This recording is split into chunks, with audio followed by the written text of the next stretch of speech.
Cryptography. What is it and why is it important? We're going to answer those two questions in exactly that order. Let's start with what cryptography is. It's the art and science of obscuring and ideally protecting information. And now it's an art and a science because there's math involved with it. It's pretty straightforward to manipulate characters in some way by adding some constant number to them or to change them in some systematic manner. But it's an art because doing so in a way to defend against potential attacks is not as easy as it might first appear. There's a lot of guesswork and calculation that needs to go into play to find a really strong cipher. Cryptography gives us the opportunity to have a basic level of security against an adversary who might do bad things with the information. We usually contrast enciphered information with information that is presented in the clear, which is to say there's no protection surrounding it at all, and it's generally considered better to protect information using cryptography than to have information just freely available out there. Now, a cipher, we're going to start by talking about cryptography sort of through history. We'll lead up to more modern forms of cryptography, which are derived from more ancient forms of cryptography. But a cipher is one of the most fundamental forms of cryptography, and ciphers are algorithms. And recall that an algorithm is just a step-by-step set of instructions that we use to complete a task. And in this case, the task is to obscure or encipher information. And ciphers can also be used in reverse to unobscure or decipher that same information that was previously encoded or enciphered. Now, there are many different ciphers out there that have varying levels of security potential. Some of the more ancient ciphers that we're going to start with should basically be considered to have no security potential at all, considering how easy they are to crack. But again, this leads into the more modern approach to cryptography, which is much more secure than some of these basic ones.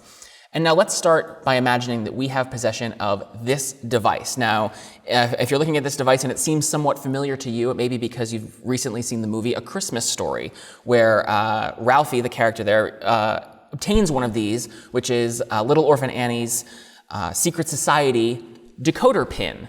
And this decoder pin has a set of numbers going sequentially, 1 through 26, around the inner edge, and a set of letters which is not presented in any particular order around the outer edge. And what would happen is the radio announcer would provide, set your pins to some combination. So line up one number with one letter, and then would read off some secret message that ostensibly only individuals who possessed this pin, or many of the duplicate versions of this pin that were distributed to children around the country, could then decipher by taking the numbers that were given over the radio and transforming them back into letters, so that makes sense. So if you zoom in on this image, it might be a little difficult to see, but you can see that the 3 corresponds to the letter L and the 4 corresponds to an M based on this particular setting of this decoder pin. So this is one potential, what we would call a substitution cipher, where we're substituting a letter, in this case, for a number, and that number will henceforth represent that letter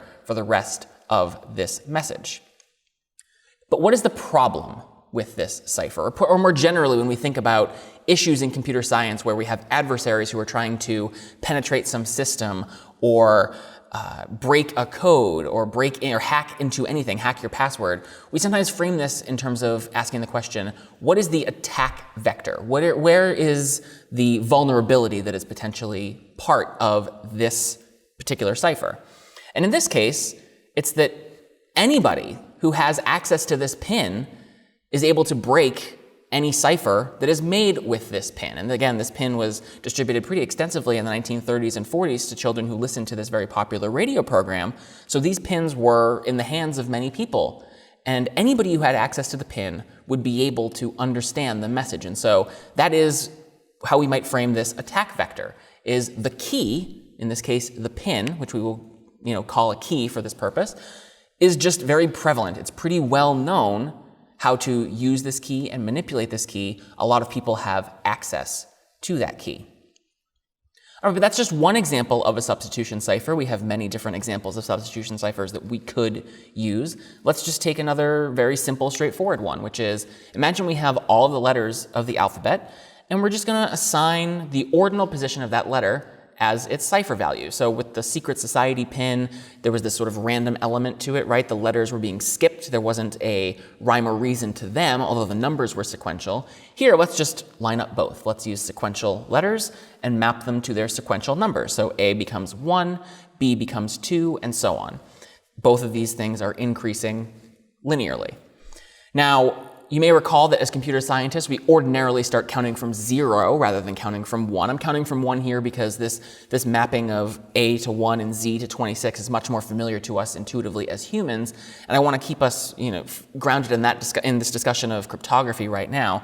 But ordinarily, you might actually instead see this as 0 to 25, 0 being A, through Z being 25 as opposed to 1 through 26. But this cipher would work exactly the same and has roughly the same security potential as Annie's Secret Society cipher does. And we can actually make this a little bit better because we are consistently increasing the letters A through Z and consistently increasing the numbers 1 through 26. We could also, instead of just doing this direct mapping, we could rotate around. We could start the 1 somewhere else as opposed to being A. And now instead of having just one cipher where A maps to 1, B maps to 2, we have a variety of different ciphers depending on where we decide we want to have our starting point. So for example, we might instead add 2 to every number. So instead of going from 1 to 26, we go from 3 to 28. Now think about it, if you're trying to break this cipher and you see patterns like this with all these numbers in them, what might jump out at you? Well, if you're used to seeing ciphers that are 1 through 26, for example, something where you don't see any 1s or 2s and suddenly you're seeing 27s and 28s potentially in the message that might be long enough to have, in this case, Ys or Zs in it, might seem to you that this is slightly off. Like this cipher must be shifted in some way. This, instead of being this straightforward line, there's some modification that's been made to it. That's kind of a tip-off if you're trying to defend against somebody figuring that out. And so instead of going 27, 28 at the end, we might instead wrap around the alphabet. Once we have exhausted the 26 possible values that we started with, the 26 letters of the alphabet, we might instead, once we have X is 26, say, well, instead of Y being 27, Y is 1, and Z is 2. And this is not a massive improvement on the security of this cipher. Like I said, it's still quite fragile and quite easy to break, but it doesn't give quite as much of a clue to a potential adversary as to how to crack it, how to decipher the message. And this can be done for any different value to obtain any number of different ciphers. So instead of going forward by 2 positions, we could add 20 to every letter's value, again, wrapping around the alphabet. When we exhaust, when we get to 26, instead of having 27, 28, we would just reset at 1 and continue on. But we could also add 26 to it.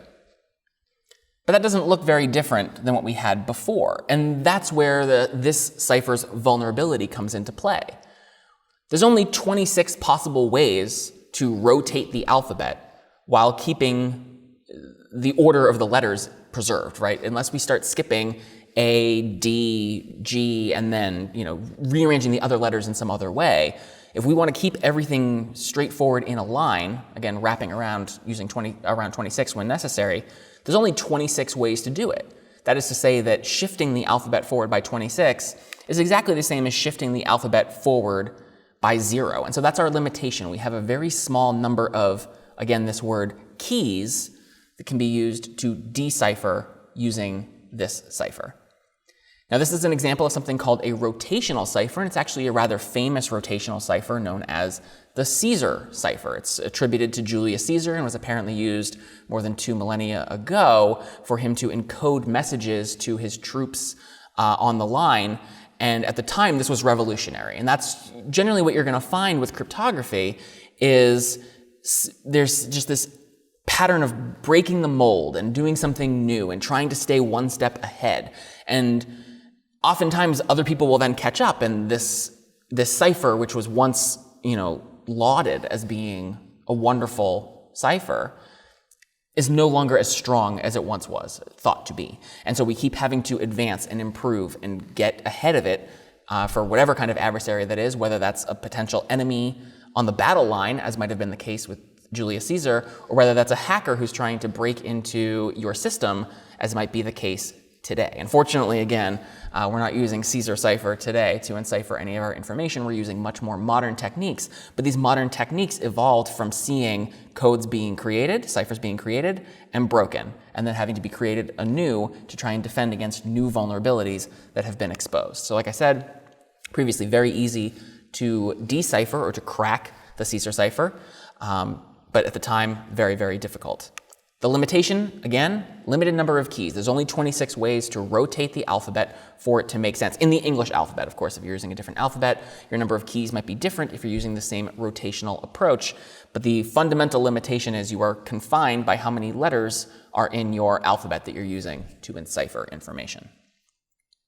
So let's take things one step further. What is an improvement that we might be able to make to Caesar? That would lead us to this idea, potentially, of the Vigenere cipher. So Caesar had this limitation of there's one key, and there's only 26 possible values for that key. What Vigenere cipher does is it, instead of using a single key, uses multiple keys. Instead of picking a number to shift by, we're instead going to define a keyword, and we're going to use the letters of that keyword in sequence as we go to change what our key is at any given time, such that our enciphered message, instead of being enciphered using one key, might use 3 keys or 5 keys or 10 keys, depending on the length of the keyword that we use, if that keyword is 3 or 5 or 10 letters long. So this keyword becomes the interesting twist that made Caesar much more challenging for an adversary to crack by using different keys. Now let's walk through an example of how the Vigenere cipher works, because I think it makes more sense to see this visually rather than just discussing it verbally. So what we want to do here is encrypt the message hello using the keyword law. So here our message hello is what also might be called plain text. It is in the clear, it is not enciphered, it is not hidden against any adversary, and our key is law. All right, so let's take a look at how we might do this. So it oftentimes helps, especially when trying to encipher or decipher using the Vigenere cipher, to consider all of the inputs that go into determining the final outputted character. So we're going to take a look at plain text, and we're going to convert it, just like we did with Caesar, to its ordinal position. We're going to see where in the alphabet that is. Is it the first letter? Then it's 1. If it's the last letter, it's 26, and so on. We're going to do the exact same thing with each letter of our keyword. So we're going to take a look at the keyword, figure out what that letter's numerical correspondence would be. We're going to then add those two things together. If we go over 26, just as we did with the Caesar cipher, we're going to wrap back around such that we're confining ourselves to that range of 1 through 26. And then we're going to take that number and transform it into a letter. So for example, if the result there is 2, we're going to change that into a B. And the reason for that is that B is the second letter of the alphabet. So let's walk through this with hello as our plain text and law as our key. So the first letter of our plain text is H. And the ordinal position of that H is 8. It is the 8th letter of the alphabet. We do the same thing with the first L for law, first letter of law. L is 12. It's the 12th letter of the alphabet. So our next step is to add those two values, 8 and 12 together. We get 20. We don't need to wrap around. We didn't go over 26, so we're still okay. And the 20th letter of the alphabet is T. So the first step of this enciphering process with hello, using the Vigenere cipher, using the key law, is to turn the H into a T. So we can do this again. We can take a look at the E, the second letter of our plain text. We use the second letter of our keyword now. So we're not using the same key. We're not using 12 over and over and over. We're using a different key. We're now using the A, the second letter of our keyword, whose ordinal position is 1. So 5 plus 1 is 6, and that results in F. Next, we use the first L of hello and the W of law. So L is 12, W is the 23rd letter of the alphabet. We add those together, we're at 35. 35 is not a legal value in terms of this cipher. We are confined to 1 through 26. And so we just subtract 26 and we get down to 9, and now we have I. So now what do? We've exhausted our keyword, but we still have plain text that we need to encipher. Well, as you might expect, the logical thing to do is just go back to the beginning of the keyword and continue on. And so we will. So we'll use the L, the second L of our plain text, and the first L, because we've now exhausted all of those letters, we have to go back to the beginning. The L for law, 12 plus 12 is 24. 24, the 24th letter of the alphabet, is X. And we do that finally as well for the O, advancing it one position because of the A in law to 16, and that is P. So ultimately, hello in this case becomes this random set of characters, T, F, I, X, P. And some advantages might also immediately jump out at you. With the Caesar cipher, anytime we changed a letter, it always was that same letter every time we saw it in the enciphered message. So if we had a B and we were advancing everything by 2 characters, every B in the original message would always be a D, because D comes 2 letters after B. So if our Caesar cipher key is 2, every time we see a B, it becomes a D. Every time we have an A, it becomes a C, always.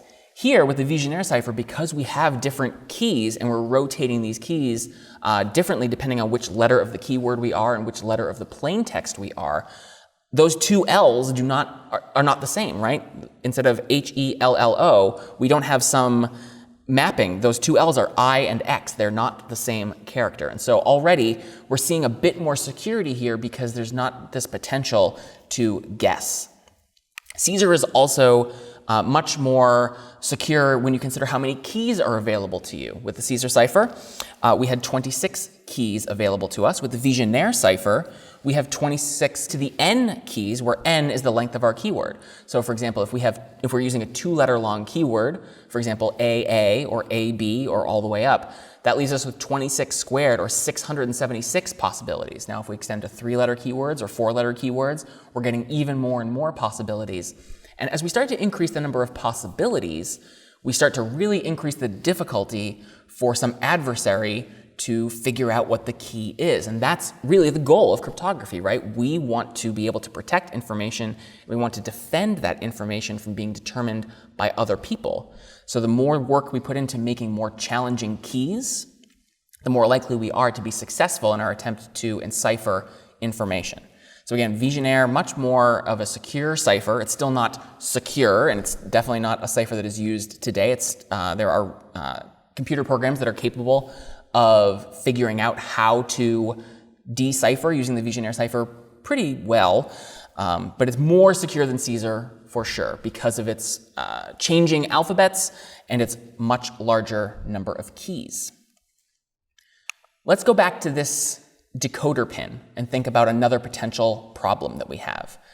Now assume that your adversary is actually not a member of any secret society. They don't have this pin. So that's already a step up. We previously had assumed that anybody who had the pin could crack it, and that's still true.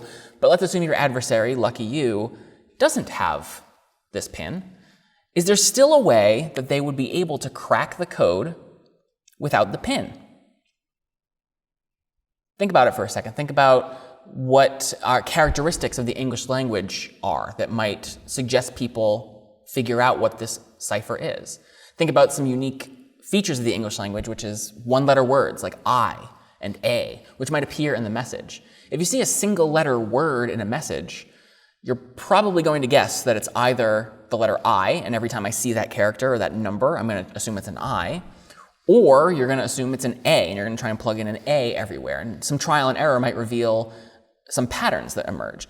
And there is a very prevalent pattern in the English language, which is that letters appear with a pretty regular frequency. Given any arbitrary text in the English language, it's pretty likely that the distribution of letters within that text is going to follow this pattern. Roughly 13% of the time, give or take, any arbitrary letter selected from a text is going to be the letter E.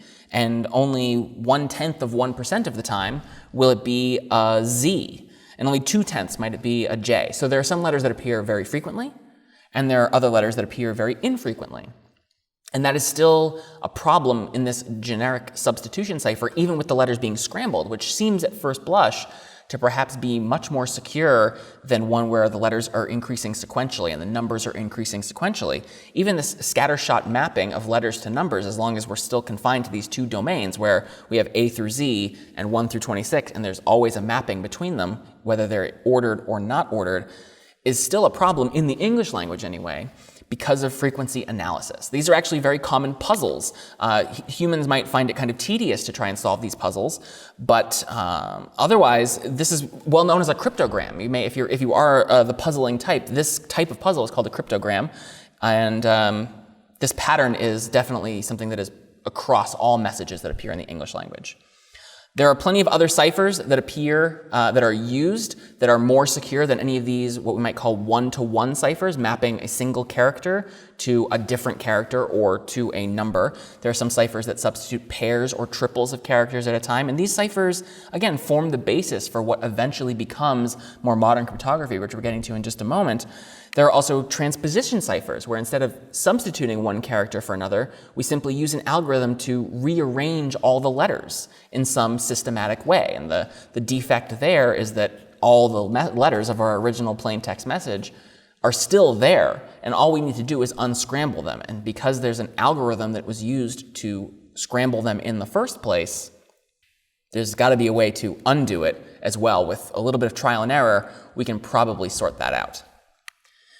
Finally, the most egregious issue with these classical ciphers is, how do you distribute the key? How do you tell someone who you want to share information with? How do you tell your ally what the key is for the cipher that you are going to use? You can't encrypt it, because if you encrypt the key, how will they know what the real key is? If you send them a message and they don't know how to interpret it, or they see it and they interpret it as something else, that's not going to be helpful to you. You want them to see the key in the plain text. You want them to see the key in the clear, rather. You want them to just have it. You don't want to encrypt that as you hand it to them. That doesn't do them any good. But if you're giving the key to your ally, and your adversary is within earshot, or they have access to that same piece of paper because your ally carelessly throws it away, and they can just pick it up, now all of a sudden, all of your messages using basic ciphers are fairly insecure. But let's take a step forward in modern cryptography. Perhaps you've seen a screen that looks like this at some point when you're trying to log in to some system. Enter your email, and we'll email you a link to change your password. Well, why don't you just email me my password? Like, you're going to give me a link to change it. You must know it if I use my credentials to log into your service any given day. But okay, I guess, sure. The reason for this is actually a reason of security. So let's distinguish ciphers, which we've been talking about, from hashes. So one of the most critical distinctions is that ciphers are generally reversible. You can undo what you did. That's the whole reason why it's important to share with your allies the key. But hashes are generally not reversible, or certainly they're not supposed to be reversible. And so it turns out, and we'll learn about this a little bit later, when you log into some service, if that service is doing a good job of protecting your data, the reason they can't just send you your password is because they actually don't know your password. And that might seem strange, because clearly there must be something. If I type in my password, then I get logged in. But a good service is one that does not store your password in the database. That's probably a good thing if you think about it. In case there was ever a data breach, you wouldn't want your password to be in their database. Instead, what they do is they store a hash of your password in the database. And then when you provide your password to them, they run that hash through the same things called a hash function, which is just a generic idea for a function that takes any arbitrarily large amount of data and maps it to some other range or some other set of values. Now, that might be an arbitrarily long string of information. It might be some fixed string where if I run my password through this, I'm going to get back something that is always 20 characters long, but it looks nothing like my original password. I've just made some weird manipulations to it. And that's what happens in login systems more generally, is you will log into some service, you'll type in your password. When that information is then submitted to the organization to check your login credentials, they will run your password through that same hash function again. And if that value matches what they have in their database for you, that is how they know that you have provided the correct credentials. They're matching some mapping of your password to the one that they have stored, but they're not actually checking your actual password. And that should probably give you some sense of security. And if you ever use a service where you end up having to click on that link and they actually send you your password, you probably don't want to use that service anymore because they're not taking strong enough precautions to protect your data. So as I said, once we have a password stored in the database, it is actually stored as a hash rather than as the password itself. The service should not be able to tell you what your password really is. So this idea of a hash function, what is it? Well, as I said, it's something that takes any arbitrary data, and eventually we'll get into hashing things like files and not just words or strings, but for now let's keep it to strings. Strings being a sequence of characters or letters, like a word or a phrase or a sentence, and mapping it to some other range. So we'll start out by just mapping a string, a set of letters, to a number. But it could be to a different string, a string of that's always 10 characters long, and so on. So there are some properties that good hash functions have. Let's take a look at what some of these are. So they should use only the data being hashed. There shouldn't be anything else that comes into play. There shouldn't be bringing in any outside information. It should rely exclusively on whatever data is being passed in to the hash function. They should also use all of the data being hashed. It becomes a bit less effective if every time I provide a word or a string to my hash function, I'm only using the first letter of that string, such that my hash function for every word or every string I provide that starts with A is going to return the same value. That's not terribly useful to me. I want to get a better distribution of values. Your hash function should be deterministic. And when we say deterministic, we mean no random elements to it. Oftentimes we think that random numbers are nice to jumble things up, but the problem is we want our hash function to always output the same value for the same inputs. So if I give you my password and hash it, and I get some output, every time I provide my password and run it through that same hash function, I want to get the same output every time. And that's what sites rely on when they're using hashed passwords as part of the credentialing check. They're relying on the fact that they will always get the same output given the same input. So that's a requirement of a hash function. Hash functions should uniformly distribute data. So oftentimes you're mapping these strings, let's say, to some set of values. Those could be numbers, again, those could be strings. You want to spread those out evenly, ideally, across all of the possible values that you have. You don't want everything to hash to 15. If your range is 0 to 100, you'd ideally like everything to be spread out such that there's an equal number of zeros, ones, 99s, and so on, as we talked about a little bit when we discussed hash tables. Finally, we also want to be able to generate very different hash codes, very different values for very similar data. For example, law and laws should hash to very different values. That would be ideal if a tiny bit of variation created a really dramatic ripple effect.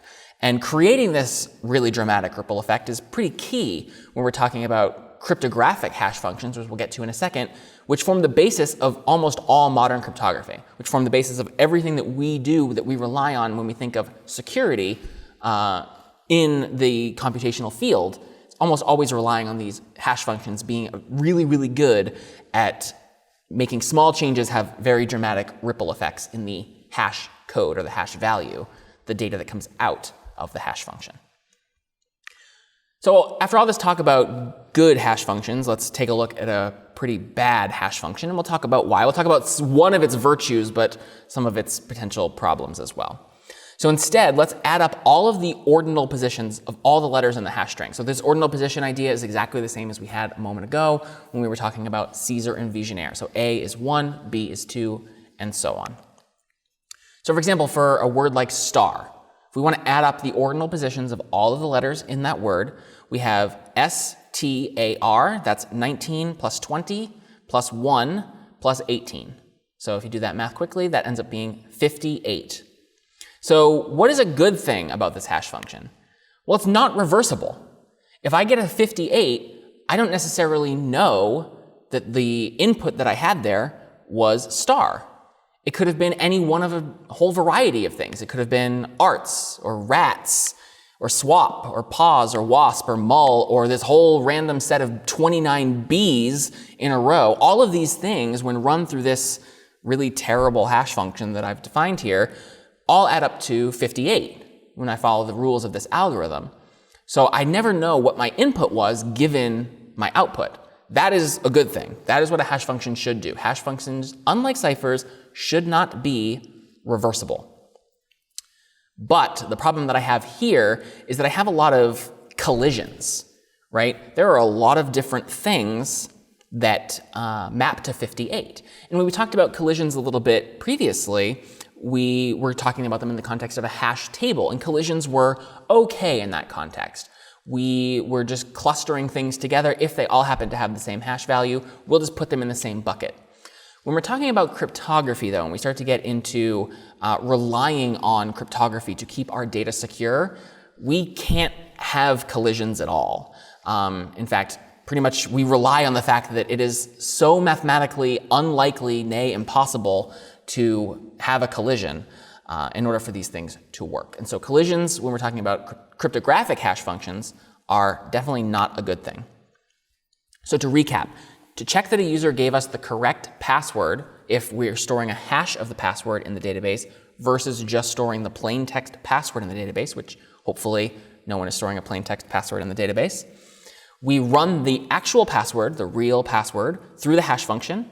We get a hash value as an output, some string or some number or what have you as the output. And if we get a match, odds are they entered the right password. Now, I'm saying odds are because we can't be 100% sure. And we can never be 100% sure. We can be really, really, really sure, but there's always a chance of a collision, even with the best designed hash functions, even with the best designed cryptographic hash functions, there's always a chance of a collision. But ideally, that chance is quite infinitesimal. Very, very, very, very, very, very unlikely. So odds are, if we get this hash comes out of this hash function, it's quite likely, like 99.9% plus likely, that they entered the correct password. This is, in fact, the user whose credentials are being verified, and we should log them in. Modern cryptography is just hashing. It's just hashing that's quite a bit more clever, certainly than the example that I just talked about a moment ago. Also, these algorithms tend not to work on a character-by-character basis, as the algorithm that I just did as well, where I was adding up every single letter. I was looking at each one individually. They tend to take, these modern algorithms tend to take clusters of letters, pairs or triples or so on at a time, maybe do even more things.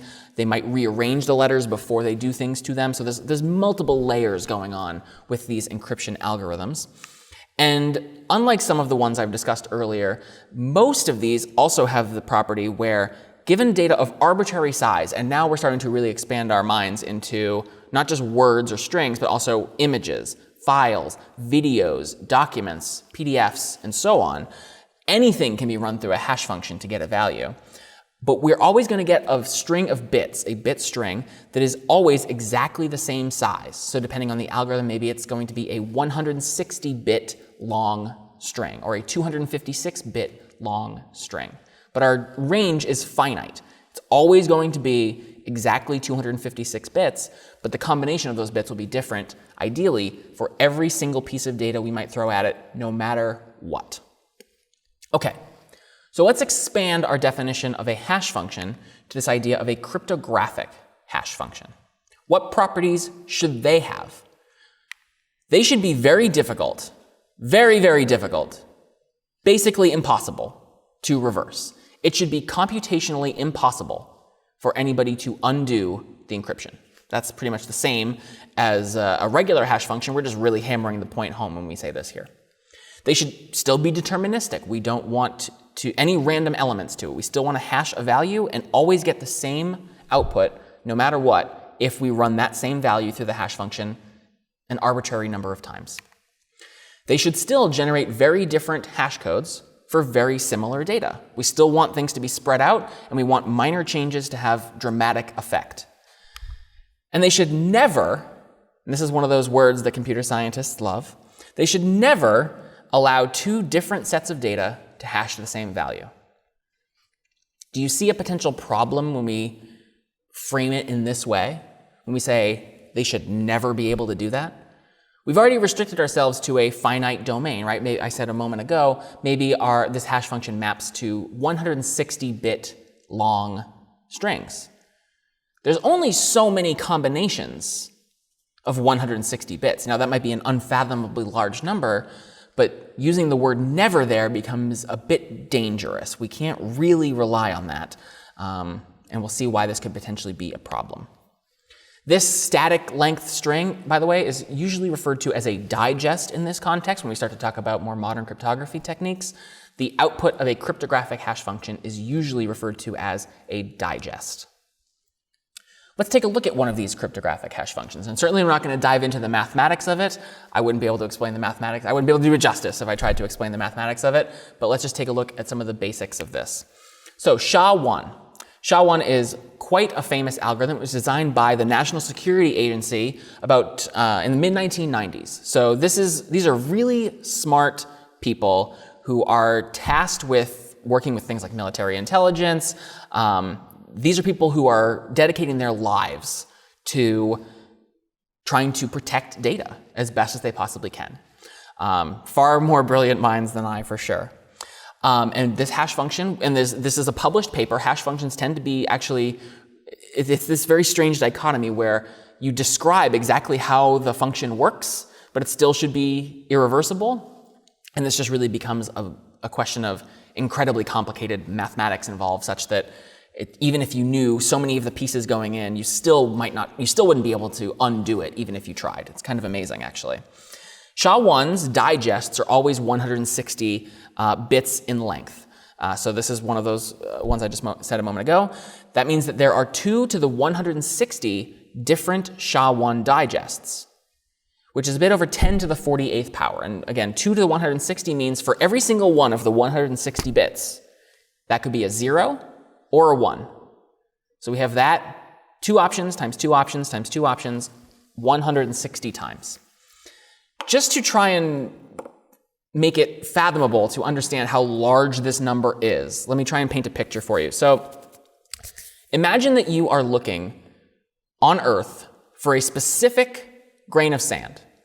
You're looking for one specific grain of sand on Earth.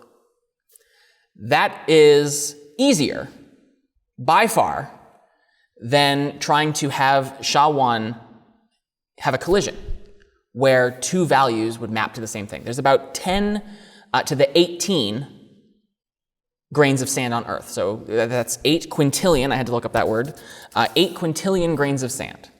So way easier to find the grain of sand on Earth than it is to have a collision. In fact, we can go even further and say that imagine that every single one of those grains of sand was another planet Earth, each of which also had, sand on it.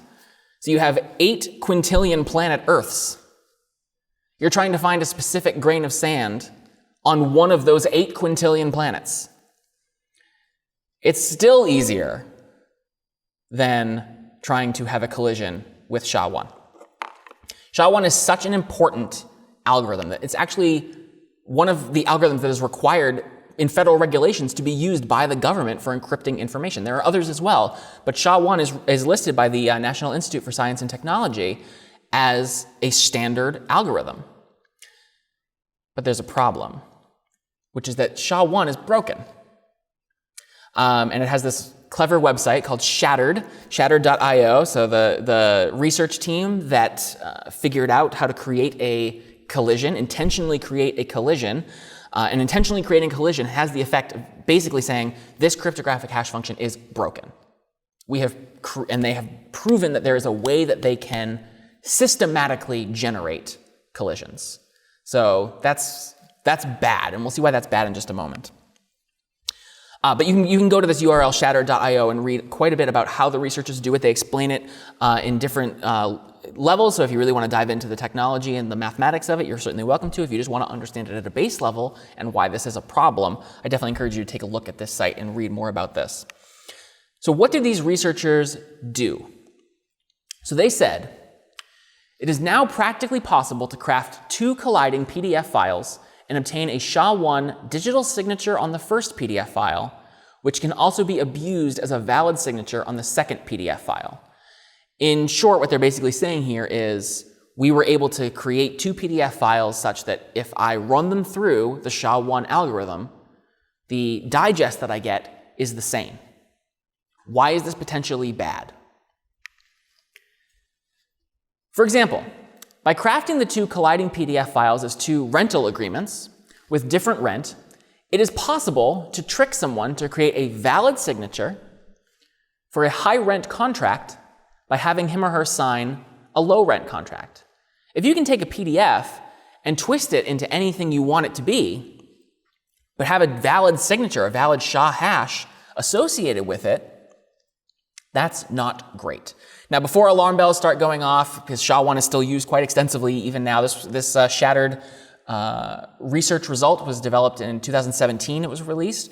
But SHA-1 is still being used now, even then. Before you panic, though, it has not been broken that many times, although they worked for 2 years to create this PDF collision.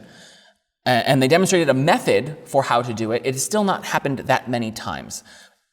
Cryptographic hash functions, once they've demonstrated one collision, are broken. That is certainly true. But the actual effects of this have not yet really materialized. The computational power required to create this is well beyond the capabilities of most people or most syndicates even. So no cause for alarm yet, but it does show that there is a limitation with SHA-1, and we still want to always be staying one step ahead. Just like when Julius Caesar's enemies figured out how to crack the Caesar cipher, the goal was we need to get one step ahead. As technologists, we always want to stay one step ahead to make sure that we are doing our best job protecting our data. And as lawyers, we want to make sure we're doing our best job protecting our clients' data against potential adversarial attacks. So, as I mentioned, there are other standards that are in use by other organizations, including the federal government. SHA-1, as I mentioned, is just one of a few different options that they use. SHA-2 and SHA-3 are much more robust algorithms. They use more bits, basically, in their digest. So instead of being 160 bits, you could have anywhere between 220 and 500 or so bits, so way larger of a domain, even reducing the likelihood of a collision that much more. Again, imagine how unlikely it was with 2 to the 160. Now we make it even more so. 500 bits, that's unfathomably large and difficult to duplicate. MD5 and MD6 are other cryptographic hash functions or hash functions that you may encounter. MD5 in particular, I've highlighted it here in yellow because it's not actually considered secure anymore, but it's still very, very commonly used as a checksum. Basically what we do is we run a file through MD5 and say we're a distributor of a file and we want people to come download our source and they want to be able to trust our source. We might run our file through MD5 and say, if you run this file through MD5, the hash will be blah, blah, blah, blah, blah. And other people can then download the file and run it through MD5. It's usually a program that is available on computers for people to just run any arbitrary data through to get a hash result. And they can check, okay, the hash value that I received from this trusted source matches the hash value that I was told I would receive. And so I will trust this. Versus perhaps getting that same software versus some corner of the internet that you don't really trust. If you find the MD5 hash of the trusted source does not match what you downloaded and what you thought was that same file, it's probably a sign that something has changed in it and you don't really want to, you might want to be skeptical about trusting that file rather than just diving right into it. So what do we do that relies on cryptography on the internet today, or as just using our computers every day? Email. Email relies pretty extensively on cryptography, particularly when we start to use secure email services, of which Gmail might not be considered one, but there are services out there, for example, Proton Mail and others, that do encrypt email completely from point to point, much safer in terms of protecting one's communications. Similarly, if you may be familiar with the mobile app Signal, is also used to encrypt communications between two people over the text messaging network rather than over email and the internet. Secure web browsing, you may be familiar with this distinction between HTTP and HTTPS, and if you're not, that's okay. We're going to be talking about that a little bit later as well. But you want to make sure that your web traffic is encrypted against people who are able to just monitor the network for all the traffic that is going by. You probably don't want your searches to be someone else's fodder for entertainment. VPNs, if you use a VPN, that's a great thing to do if you're traveling, for example, and you may be on less secure networks than you might find at your business or at home or at, at a university institution, for example. VPNs allow you to encrypt communications with a network and also allow that network to pretend to do something on your behalf so that your web traffic cannot be traced back to you directly, which might be advantageous in some situations as well. Document storage as well. So if you use services like Dropbox, for example, generally what Dropbox is going to do is break your document into pieces and encrypt those pieces rather than just storing the whole file writ large in some server somewhere on the cloud. It's going to encrypt it before it sends it over so that you have some more comfort that your data is being protected by these cloud services. And certainly we're going to talk a bit more about what the cloud is and what cloud services are and what they can be used for a little bit later in the course as well. Hash functions and cryptographic hash functions are great, but they are well documented, and there's only the one. There's only one version of SHA-1. There's only one version of SHA-3. And that is a limitation. Now, it might not be a severe one because it's pretty strong. They're pretty strong algorithms. But are there ways that we can improve our own cryptographic techniques if we're trying to protect data that we are receiving, data that we are sending, and so on? And that leads to this idea of public key cryptography, or public and private key cryptography, or asymmetric encryption. You'll hear these terms kind of used interchangeably. Let's start by talking about public key cryptography by way of an analogy. We're going to go way back to arithmetic and algebra days here. So imagine we have something like this. We have 14 times 8 equals 112. Multiplication we can think of as a function. It is a function. If 14 is our input and our function is times 8, the result is 112. Now multiplication is not a hash function because it is reversible. I can take that 112, multiply it by 1/8 or equivalently divide by 8 and get back the original input. So multiplication is a function, but it is not a hash function. It is reversible because if we multiply any number x by some other number y, we get a result z. And we can undo that whole process by taking z, multiplying it by 1 over y, or the reciprocal of y, and getting back the original x. Reversible, goes in both directions. But now let's take this function and kind of obscure it. We know for ourselves that this function that I'm using is n times 8. Whatever I pass in is going to be multiplied by 8. But I don't tell you what that is. I don't tell my friends what that is. I just say, hey, if you want to send me a message, just run it through this function. So again, we're going to just use math as an example here. If my message is 14, I might say f of 14, and again, this is getting back to algebra, maybe a little bit back in the day. F of 14 is 112. That is my public key, you might think. And you might say, having just gone through this whole example, that, well, it's pretty easy to undo that. If I know that 14 is the plain text and 112 is the ciphertext, I can probably figure out that your function is n times 8. And so I've broken your encryption scheme. I have figured out how to reverse your cryptography.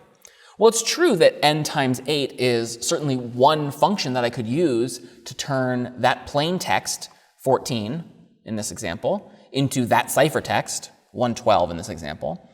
But there are other ways that I can do it. My actual function could have been n times 10 minus 28. So 14 times 10 is 140, minus 28 is 112. And there are other contrived mathematical examples that I could continue to do pretty much ad infinitum to define ways to transform 14 into 112.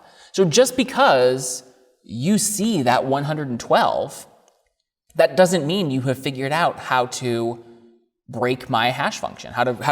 You haven't figured out what my encryption technique is. If all I say is, here's a black box that I would like you to feed an input into, even if you see the output, you, or really more concernedly, an adversary who sees that output as well, should not be able to, or cannot in this case, undo it. Because yes, I could have been using n times 8. I could have been using this crazy thing involving the square of n.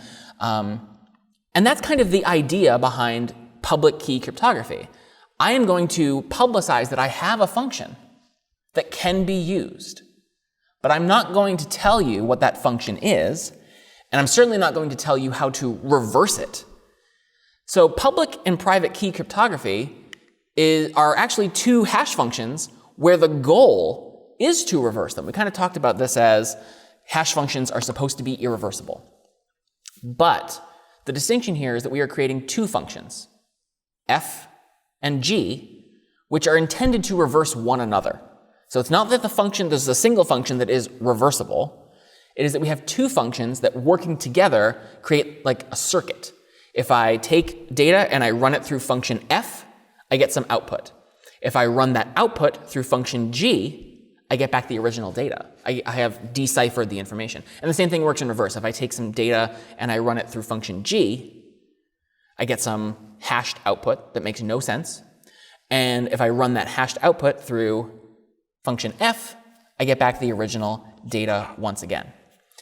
Now the key is that, pun intended, the key is that one of these functions is public and the other one is private. One of them is available to everybody, and everybody uses that function to send you messages. If you want to send me a message using encryption, using public and private key encryption, you take the message and you use my public key to encrypt it, and you send me the result, the hashed encrypted result. And I use my private key to decrypt it. And I am ostensibly the only person who has my private key, even though I've broadcast and made my public key widely available. Now, the math that goes into this is well beyond the scope of something of a discussion that we're going to have here today. But basically, and most encryption, most cryptography involves the use of prime numbers, particularly very, very large prime numbers.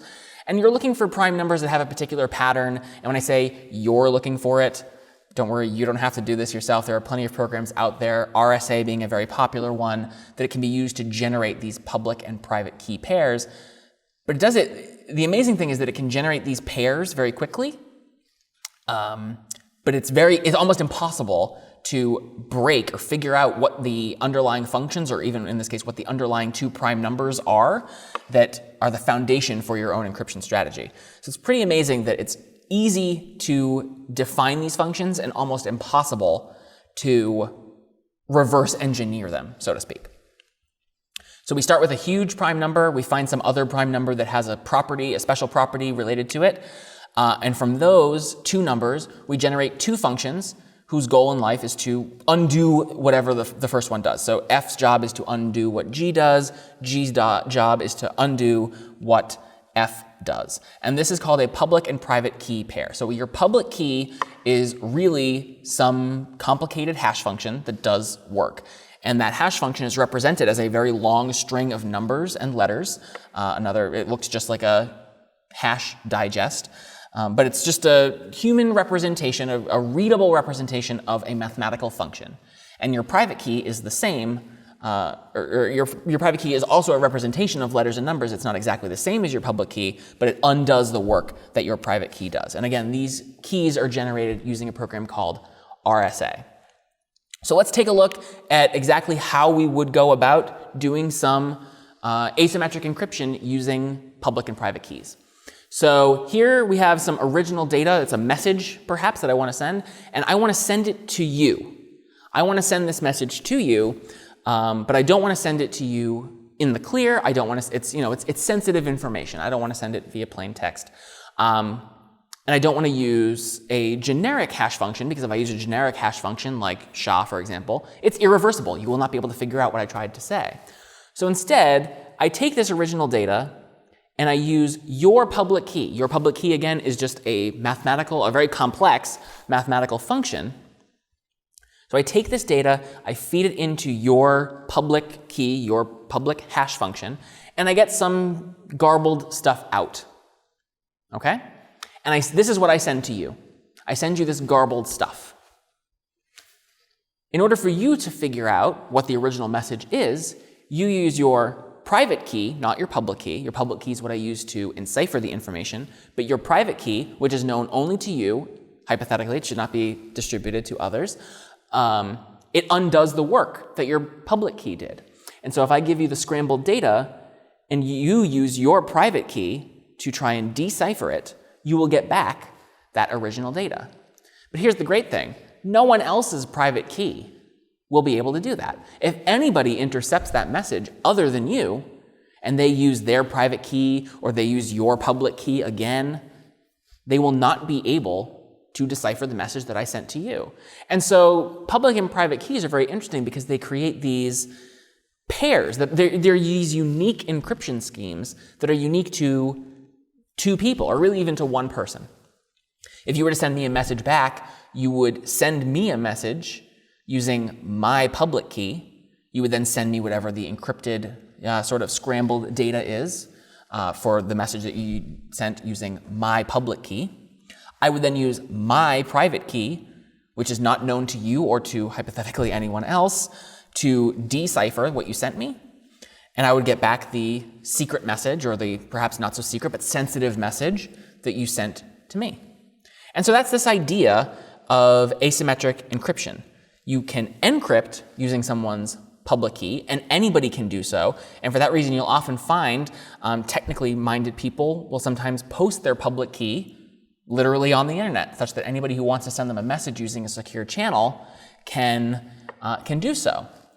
And programmers as well. So if I'm doing some work using a tool called GitHub, a popular service available online for sharing and posting source code, if I want to send something from my computer to GitHub's servers in the cloud, I might authenticate using a public key and private key encryption scheme so that they see that I'm using their public key to send them information. They're decrypting it when they send information back to me. They're using my public key, and I use my private key to decrypt it. It's actually part of it's part of a communication strategy used by technically minded folks.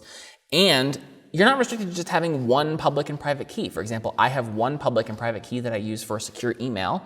I have one public and private key that I would use for secure texting on my phone. And I have one public and private key that I use for my GitHub repository. So I have different sets and different combinations of these keys.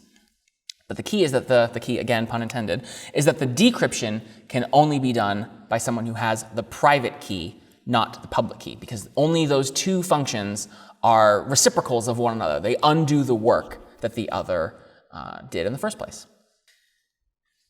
But interestingly enough, that's not the only thing we can do with public and private keys. So instead of just encryption, we also have this idea of a digital signature, which is different than an e-signature. An e-signature just being, the tracing of a pen typically along some surface and just logging where all the pen strokes happen to be. So we're talking about something much more complex than that. We're talking about something cryptographically based when we talk about a digital signature. It's kind of the opposite of encryption. And using someone's digital signature, you can verify the authenticity of a document and verify, more precisely, the authenticity of the sender of a document.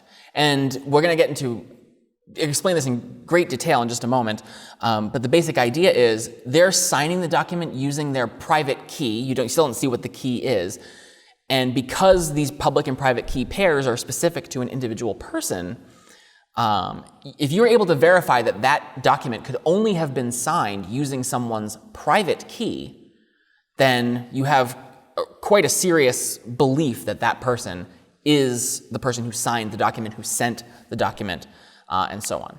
Digital signatures are 256 bits long, pretty consistently, which means there are 2 to the 256th power distinct digital signatures, which makes the potential of a forgery effectively zero. Again, I'm using this word, I'm trying to avoid saying never because computer scientists don't like never, but effectively there is no chance of a forgery. Now, the process for how one verifies a digital signature is quite There's quite a few steps involved, and I have a diagram here that I sourced from online. And what I'd like us to do now is walk through this process to hopefully give you an understanding of how these work and how you might be able to rely on digital signatures. And states and different entities are recognizing digital signatures as a valid way to sign documents. But it really helps to have a good understanding of them such that you, as an attorney, are comfortable with the fact that this does represent a specific individual. So let's take a look at how this process works. So we start with data.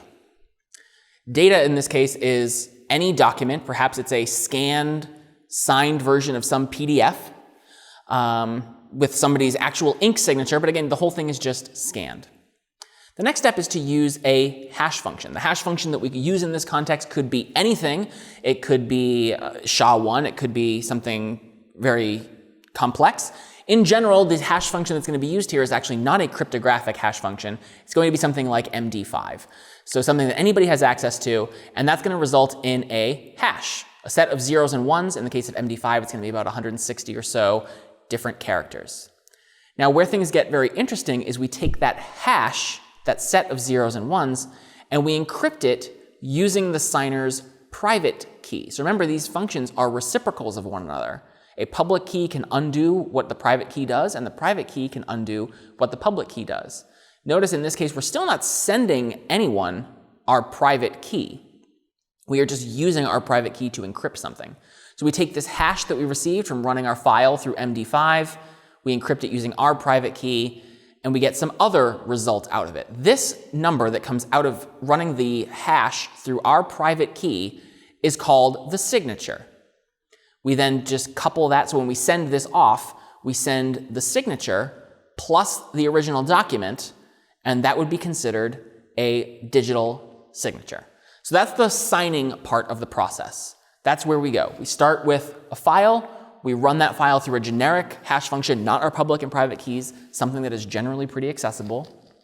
We take that hash, we encrypt it using our private key to get some other hash that looks similar, different zeros and ones, but totally different pattern of zeros and ones. We attach the original document and the digital signature when we send it off, and that is considered a digitally signed document. Now, the real crux is, how do you prove that I'm the person who sent you this document, right? If you're receiving something that is a digital signature, which is supposed to be as good as any other kind of signature, it's supposed to have legal effect. How do we verify that that person who sent you the document was actually the correct one? So then we go to the verification step. So we've now received this digitally signed data. This is the same as this digitally signed data here that was sent by the sender.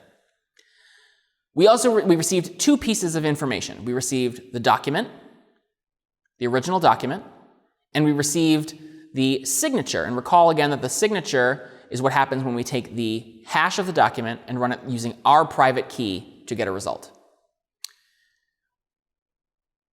Now, the interesting step here is remembering that the public and private keys are reciprocals of one another. So we can take this complicated signature hash, and we can use the public key, which again is publicly available. Anybody should ostensibly have access to someone's public key, not their private key. And notice that the signer has never sent their private key. They've only used it to encrypt some data, but they never sent the private key. The public key has always been available, though. We take the signature, we run it through the public key function, and we get a hash. We take the data, the document, and we run it through MD5, the same hash function that the sender was supposed to use, and we get a hash. And we're checking to make sure that these two hashes are equal to one another. If they are equal to one another, that means the signature is valid. Let's talk about why that would be the case. If we use the MD5 of this file, the generic hash of this file, and we encrypt it using our private key, we get some result. Okay, but this is very easy to calculate. It's MD5. We're taking a basic document, we're running it through a publicly known, well-defined hash function. Anybody who has access to this document and a program on their computer called MD5 can literally run this document through it and get this number. This is not the tricky part of this.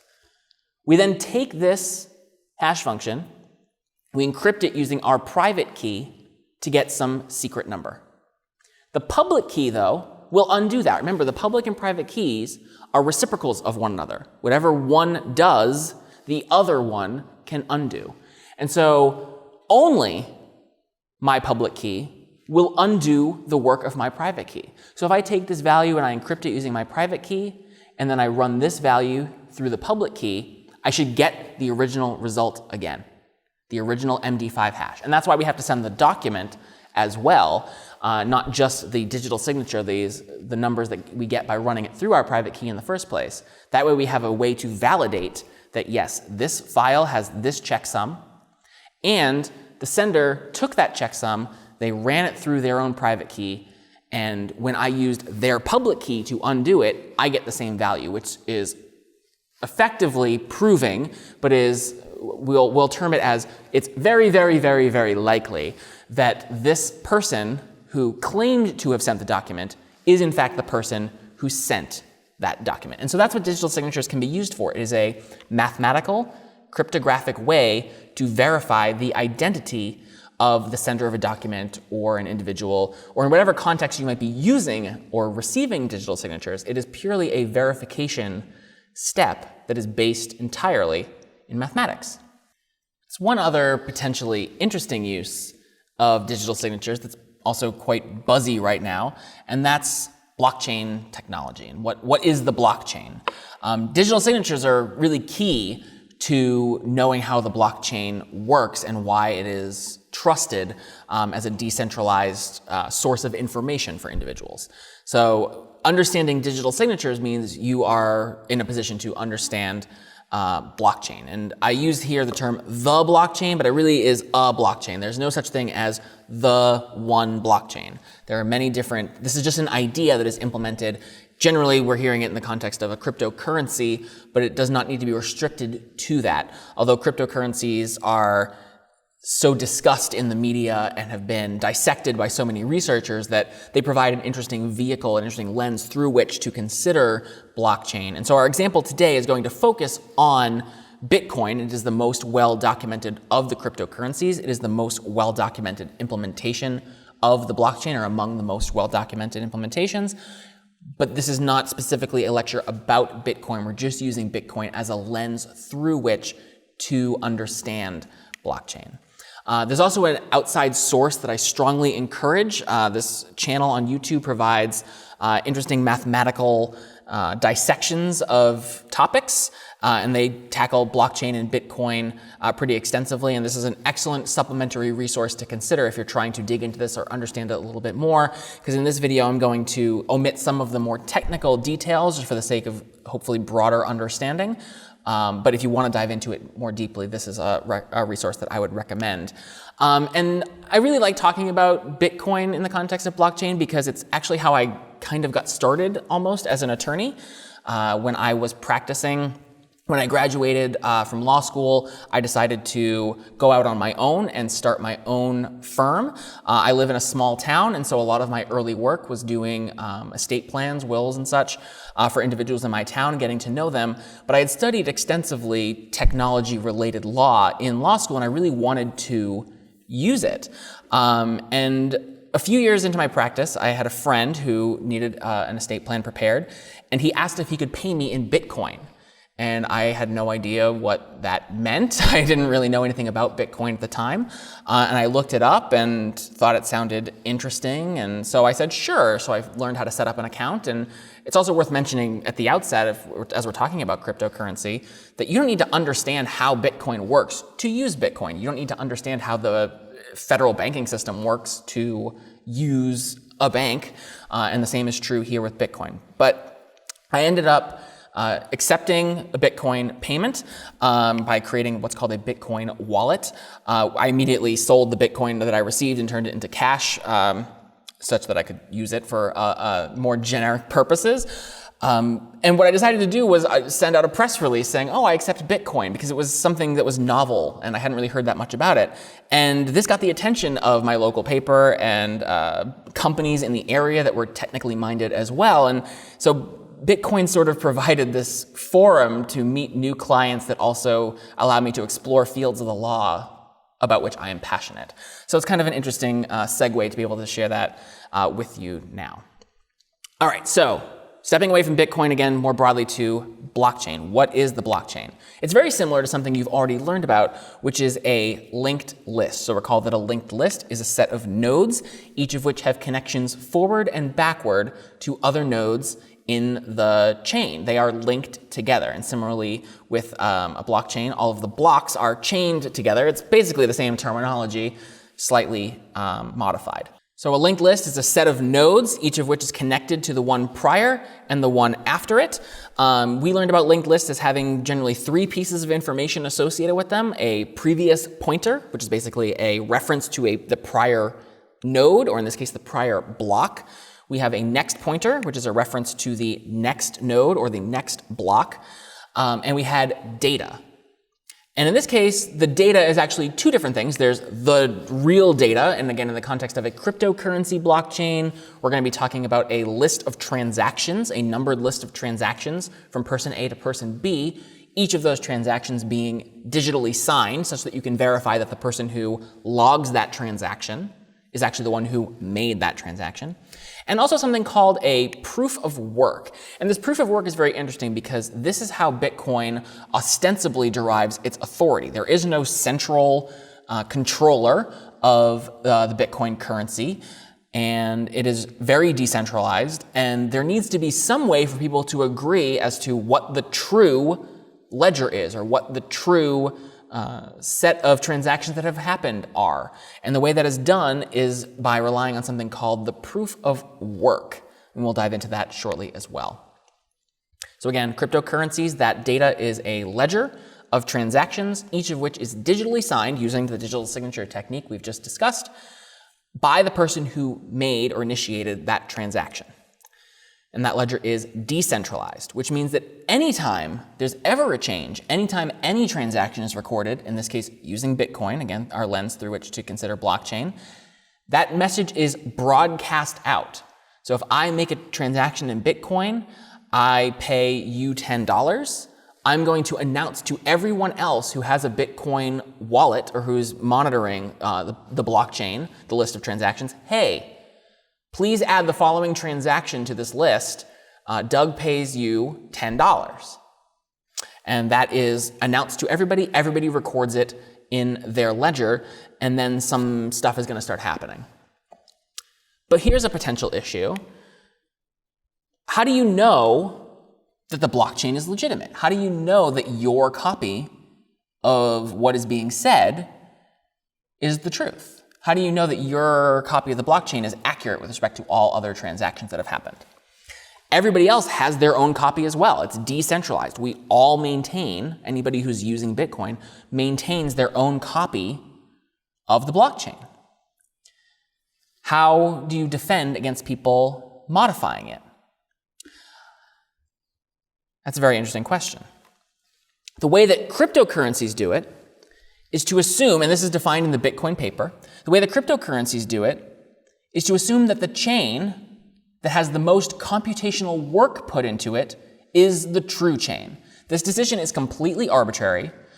There's no reason why one needs to be vetted over the other, but something had to be agreed upon by collectively users of Bitcoin to say, in the event of a dispute between which person's chain is the accurate de facto definitive list of transactions, we're going to go with the one that has been verified the most times. And again, this word verified is sort of a sketchy word. There's nothing inherently about proof of work or anything else that proves that a transaction has taken place in the way that we normally think of this term verified. Rather, it is the collective standard by which we all agree to adhere, that the person the blockchain that has the most proof of work in it is the list. That is just something we must subscribe to as users and consumers of blockchain. Now, how do we determine which blockchain has had the most computational work into it, which copy of the blockchain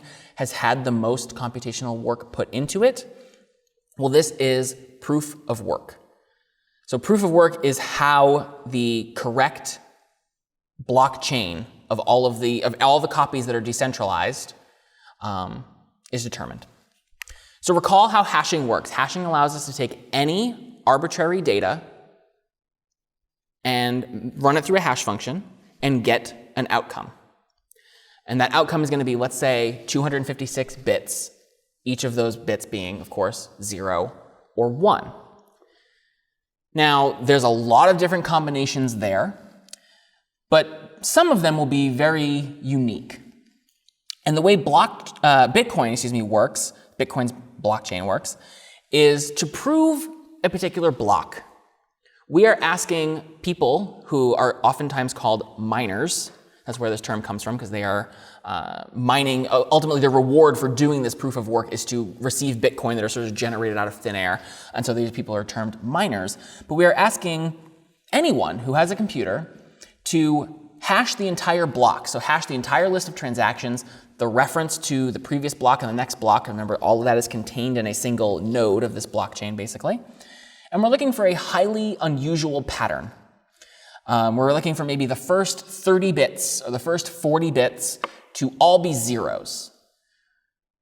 That's really weird. Like, that's a really difficult pattern to find. And the only way to do it is to guess. So you take this entire block, you attach a single piece of data to the bottom of it, like 1, 2, 3. Like, you can just count in that way, trying to guess. And if you hash that entire thing together, do you eventually find a block that, when hashed in this way, produces this very, very unique pattern?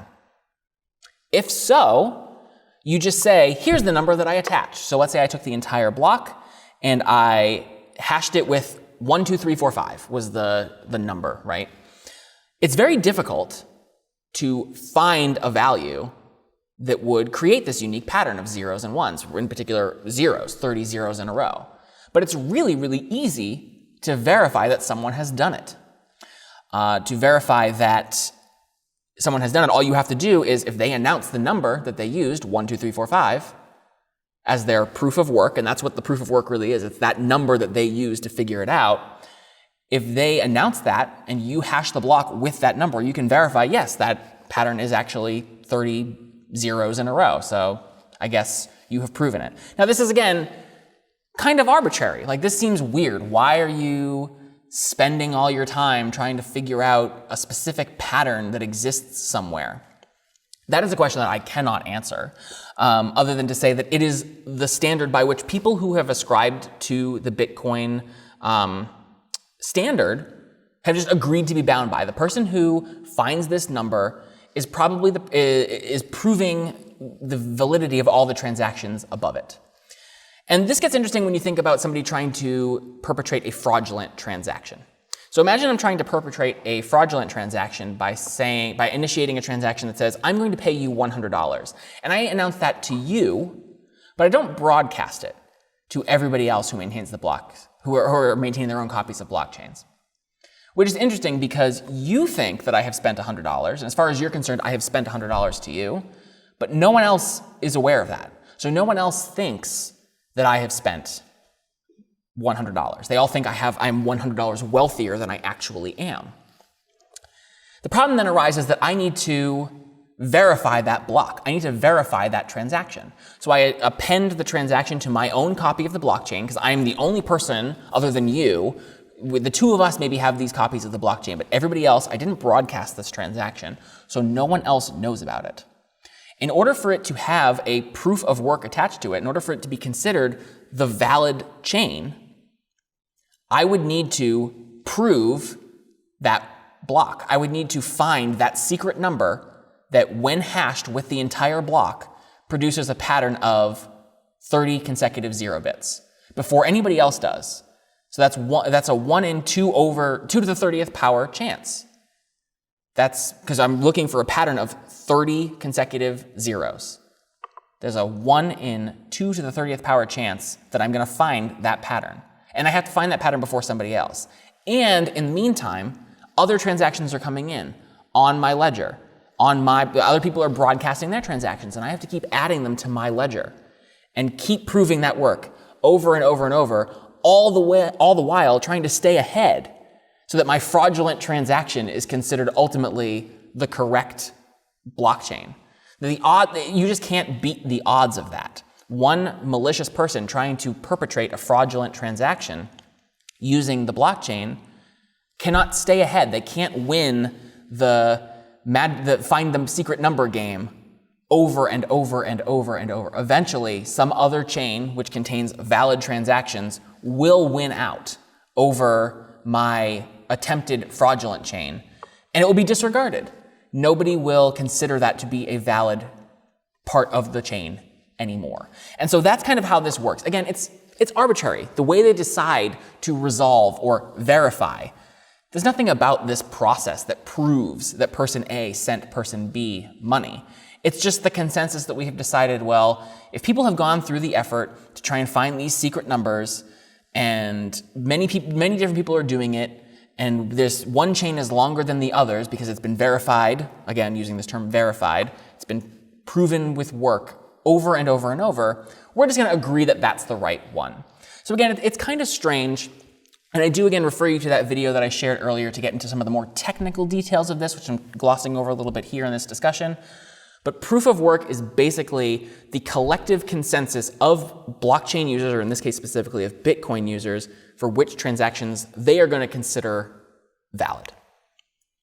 Because changing anyone, and if you go back in time, as opposed to trying to forward think, I want to add a new fraudulent transaction. If you try and go back in time to modify a transaction from the past, say there was a transaction that was, you pay me $10, and I maintain a copy of the blockchain, so I can go back in time and modify that file, technically. I change it to you pay me $100. Well, because I've changed even the tiniest thing, and I'm hashing that block, that means that when I hash it with that secret number, I'm no longer getting that secret pattern of 30 numbers, 30 zeros in a row. And so that kind of calls that transaction into question. It also, because each of those blocks contains a reference to the next block and the previous block, it also invalidates all of the other transactions in that blockchain. And so because of this weird technique we're doing of hashing blocks, hashing data, trying to look for specific patterns, but realizing that any cryptographic hash function with the tiniest change to the input creates a totally different output, we actually are pretty well defended against people who try and go back in time and make fraudulent transactions using the blockchain. So it's mathematical and it's quirky, but it does provide a clever way to defend against that kind of thing, considering we don't have a central authority to rely on to adjudicate these kinds of disputes. We are collectively not trusting one another enough, but agreeing to trust the mathematics of the blockchain in order for it to succeed. So as I mentioned, we can very easily verify the correctness of someone's proof of work. That proof of work is just the number that is hashed with the block to produce the secret pattern of 30 zeros and then some other bits and so on. The longer a chain gets, the more and more likely it is that all the transactions in it are verified. Again, I keep putting air quotes around that word because it doesn't mean in exactly the same way that we might consider verified colloquially to mean. It doesn't prove anything about the transaction itself, just that we accept it as the standard. We accept this as the de facto truth because of all the mathematics that have been put into it. So the longer a chain gets, the more likely it is that it consists of only verified legitimate transactions. But that brings up a question of what is a transaction? A transaction is just an exchange between two people. And if we start to really spread things out, we can almost think about a transaction as a contract. I offer you $10 for you to do something on my behalf. And assuming that we're intending for me to actually give you these $10 and you're intending to actually do something on my behalf, and the thing that you're doing for me is not illegal, we've basically formed a contract. And so while Bitcoin can be used, the blockchain for Bitcoin can be used to send money back and forth between people, the data that goes into the data block of any blockchain is arbitrary. And there's no reason why, instead of being a list of transactions, that data couldn't be something much more significant than that. There's no reason it couldn't be a digitally signed PDF scan of a contract between two people. There's no reason it can't be a message from me typed to you saying, I will pay you $100 if you paint my house on Tuesday, and you sending something back in that same chain saying, I will paint your, I accept your offer for this payment. I accept your offer. I will paint your house on Tuesday in exchange for $100. We've just formed a contract with no middleman at all, because we're announcing our intentions. It is being recorded publicly in everybody's version of the blockchain. There is verified, again, verified in the sense that we collectively term to be accurate, rather than proving that I definitely sent this, although the digital signatures associated with these transactions do, again, suggest, yes, I am the person who made this transaction because I digitally signed it. If I do the same thing with a contract, if I send you an offer and you accept, and both of those items are in the chain, we arguably have formed a contract. And that is what the blockchain associated with the Ethereum technology is actually more akin to. So Bitcoin is kind of restricted in how it approaches cryptocurrency and approaches transactions between people, and Ethereum opens it up a little bit more. And there are other blockchain technologies and other services that rely on the blockchain in order to do things far beyond what a cryptocurrency could do. But all these things are only possible because we rely on we rely so extensively on cryptography. We use computers to send information securely, encrypt information, and the mathematical unlikelihood of someone being able to duplicate our work, or certainly reverse engineer this encryption, is what gives us the confidence to make these transactions in the first place. And so cryptography forms the basis of almost everything that we do when we talk about security on a computer. But ultimately, this cryptography just relies on mathematics. So the moral of the story is probably this. You are probably not going to be implementing your own version of the blockchain. And really, you don't need to understand it completely in order to use it. Like I said, you can use Bitcoin without knowing the mathematics of how Bitcoin works, just like you can use a bank without knowing the minutia of how the banking system works. The point of the blockchain is to remove a central authority. We don't rely on one person or one entity or one government to determine what has happened, what the transactions are, like we do with a bank. Your bank has a ledger of everybody's accounts. With blockchain technology, we are decentralizing this and making it so that everybody has access to all of the information at once, and it is everybody's responsibility to keep that ledger accurate. And because these ledgers rely so extensively on cryptography, because this technology relies on cryptography, we can use the power of cryptography, the fact that things are very difficult to reverse engineer mathematically, to verify that, yes, these are the things that have happened, these are the transactions that have been logged, and everybody knows about it at the same time.